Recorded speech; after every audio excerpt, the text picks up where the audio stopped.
Fatemi vedere un pochino le mani alzate, ne vedo parecchie, quindi suggerirei di fare il giro complessivo delle domande. Sapete che abbiamo due relatori, quindi non concentrate le domande solo sul professor Bertolissi o solo sulla senatrice Finocchiaro, fate delle domande di carattere generale e poi a entrambi daremo modo di rispondere. Comincerei da quel signore lì, se dite nome e cognome e domanda, sì, prego.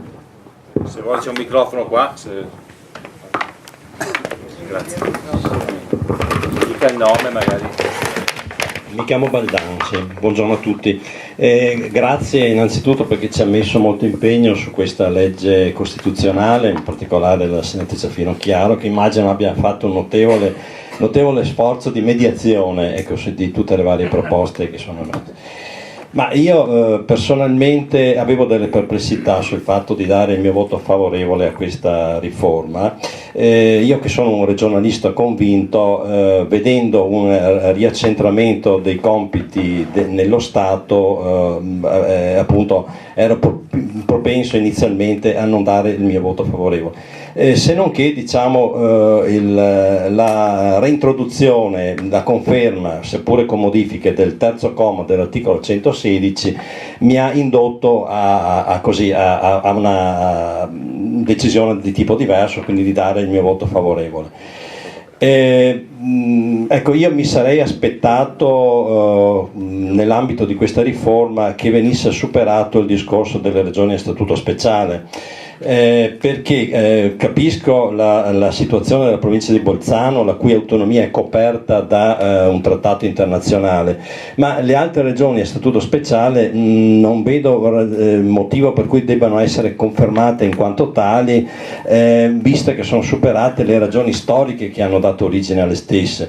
Eventualmente la specialità poteva essere recuperata anch'essa all'interno del meccanismo del terzo comma dell'articolo 116, attuando quel tipo di diciamo regionalismo differenziato alla spagnola, per dire, no? Dove in Spagna le comunità regionali hanno gradi di autonomia diverse a seconda della diversa contrattazione fatta dalle stesse con lo Stato. Ecco, per quanto riguarda il Senato, ecco, io avrei preferito la prima versione, cioè quella del disegno di legge Boschi, l'atto Camera 1429, dove là effettivamente si parlava di Senato delle autonomie composto dai presidenti delle giunte regionali, e i sindaci venivano eletti dagli stessi sindaci. Invece ci troviamo con un Senato della Repubblica composto da consiglieri regionali eletti da consiglieri regionali e da sindaci eletti anche questi dai consigli regionali. Per carità. Ecco, poi l'ultima cosa, ecco, questa è una domanda più specifica. Nell'ambito della riforma manca l'aspetto del riordino territoriale delle regioni, cioè l'articolo 132, comma primo della Costituzione non è stato modificato e a mio avviso dovrebbe essere modificato rendendo più semplice e più snello il meccanismo attraverso il quale si può arrivare a una fusione di regioni rispetto al meccanismo invece che attualmente è in atto, è previsto, che è piuttosto complicato, perché mettere insieme alle domande. Prego. Uno degli argomenti più utilizzati da chi prendi il microfono, più utilizzati da chi si schiera per il no è la riscrittura dell'articolo 70 della Costituzione.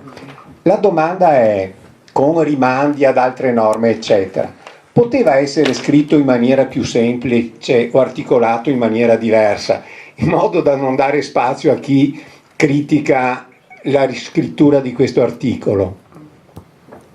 Le altre domande erano qua, mi pare? Prego. La signora. Io? Sì, magari facciamo senza microfono, se ha una voce un po' alta magari. Squillante. Sì, ho la voce abbastanza alta, squillante. Allora, io non voglio porre domande, alcune riflessioni però brevi si impongono. Prima partendo dall'introduzione della senatrice Puppato. Allora, ha nominato i vari padri storici della Costituzione, ha estrapolato alcune frasi, però è solo un'estrapolazione. Io mi richiamo solo a uno, a Calamandrei. Calamandrei disse riguardo alla Costituzione: vorrei che il governo, nel momento in cui si vota la Costituzione, quasi non fosse presente. Infatti De Gasperi si spostò dalla sedia del governo, si spostò nella sedia del Parlamento. Questo perché è indicativo? Perché questa Costituzione, cioè la proposta di questa Costituzione da Renzi, personalizzandola, ha fatto molto male e ha inficiato tutto quello che poi è venuto dopo. Per quanto poi io mi richiamo ancora a quello che ha detto il signore sulle come si chiamano, regioni autonome. Guardate che c'è Belluno che freme sempre, perché sarebbe stato fra le province che avrebbero dovuto avere la stessa situazione di Trento, quindi lì si doveva approfittare di intervenire. Poi quello che diceva il professore e anche la senatrice, dobbiamo avere, tutto sta se abbiamo gente preparata, gente intelligente, gente non corrotta. Già detto, però noi sappiamo che questa non l'abbiamo, e quindi se non abbiamo delle regole strette, senatrice, da quello che vediamo dal pulpito del Parlamento, questa è stata votata anche con Verdini, e noi che siamo soci della Veneto Banca conosciamo Verdini e sappiamo come il suo voto può essere stato condizionato nell'essere socio di Veneto Banca, e poi le spiego anche il perché. L'ultimo, veloce, perché altrimenti... Volevo solo dire questo: quando abbiamo tutti i giovani che se ne vanno, noi abbiamo la classe dirigente che se ne va, che cosa rimarrà? Quindi io direi che la legge deve essere molto stringente, la legge costituzionale. Non sono per niente d'accordo, l'ultima cosa, che si mette in rapporto la legge elettorale con la legge costituzionale, perché hanno delle procedure completamente diverse. Una è costituzionale, l'altra è ordinaria. Altre? Di dietro? Lei. No, velocissimamente, io... Nome, scusi? Cipolla Mario. Ti premetto, siccome ho qualche preconcetto, le domande su questi temi, e le domande sono queste. Uno, mi piacerebbe conoscere più approfonditamente quali sono le regole che permetteranno di gestire, insieme al trasferimento bidirezionale delle funzioni, i trasferimenti bidirezionali delle risorse, e capire quali garanzie ci sono che questi processi non generino degli incrementi delle risorse richieste per fare gli stessi servizi. La seconda domanda è invece relativamente alla conversione del personale, che mi pare di aver capito attualmente impiegato nel Senato, e mi piacerebbe conoscere di più sui criteri che vengono adottati sulla formazione, ma anche sulla futura selezione, per capire quanto siamo alla ricerca di un ricollocamento comunque a prescindere delle persone, o quanto siamo veramente alla ricerca di una migliore qualità. Benissimo, grazie. Qui dietro c'è nessuno? Allora, no, qui davanti, lì. Prima la signora, poi il signore con la barba. Per la senatrice, dove si è arenato, a un certo punto si è arenata l'ipotesi del monocameralismo, con un'ipotesi per esempio di riforma della conferenza Stato-Regioni, che, se è vero, come è vero quello che ha detto il professore, avrebbe potuto trasformarsi in un organismo che ripensava il rapporto tra centro e periferia, dove non è stato possibile, cosa che avrebbe anche consentito dal punto di vista dei risparmi e dei risparmi sulla politica, un aumento molto più elevato di risparmio. Compreso il fatto dove questa ipotesi di riforma va a toccare e rivedere per esempio l'impianto regionale, che rimane di per sé intatto tranne le cose che abbiamo sentito dal professore, mentre anche là dal punto di vista dei risparmi si poteva prevedere quantomeno una riduzione dei consiglieri regionali, visto che si è intervenuto anche sulle province a metà. La domanda di fondo di tutto quello che io ho apprezzato moltissimo che ha detto il professore è: dove finisce l'etica e dove comincia uno strumento legislativo che in parte è stato detto che imponga dei vincoli ordinativi rispetto al fatto che poi non possiamo, in questa condizione di altissima corruzione delle cose che vediamo nella nostra regione, potrei citare esempi dalle grandi opere eccetera, dove se non c'è un vincolo legislativo possiamo solo sognare in una nuova classe dirigente che in questo momento non abbiamo la possibilità di intravedere. Grazie. Grazie. Dietro? Microfono, dai. No, 3 domande. Nuovo articolo 70. I presidenti delle Camere decidono d'intesa tra loro le eventuali questioni di competenza sollevate secondo le norme dei rispettivi regolamenti. Se l'intesa non c'è, che succede? 1.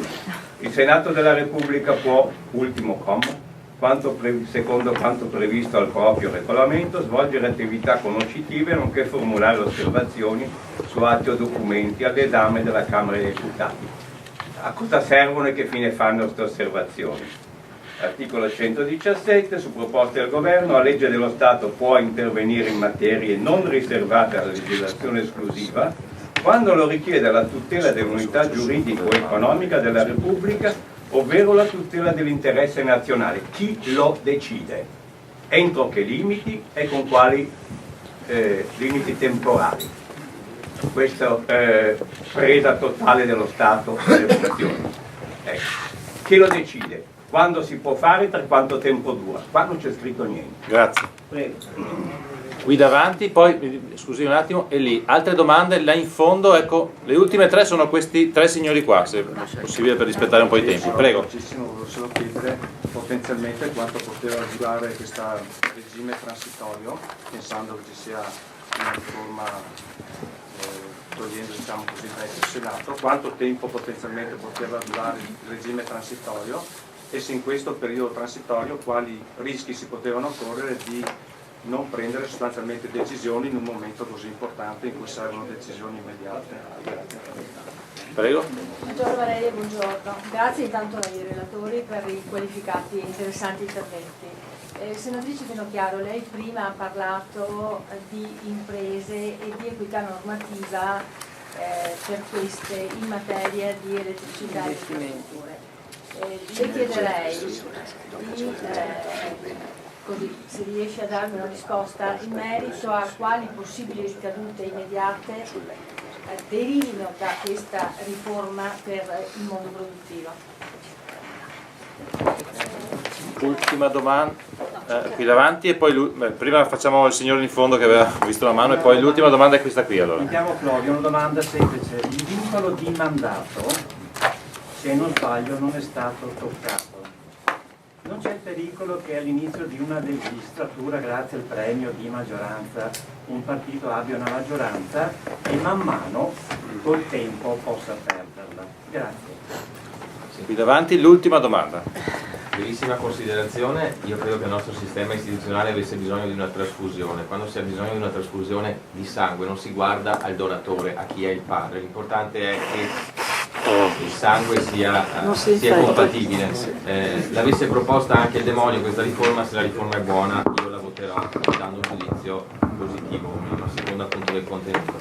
In secondo luogo una pillola chiederei al professor Bertolissi, al di là che la riforma è fatta soprattutto dalle persone, da chi poi la attuerà, in che cosa questa riforma la convince in maniera decisa e in che cosa invece, qual è il punto invece che non la convince per nulla?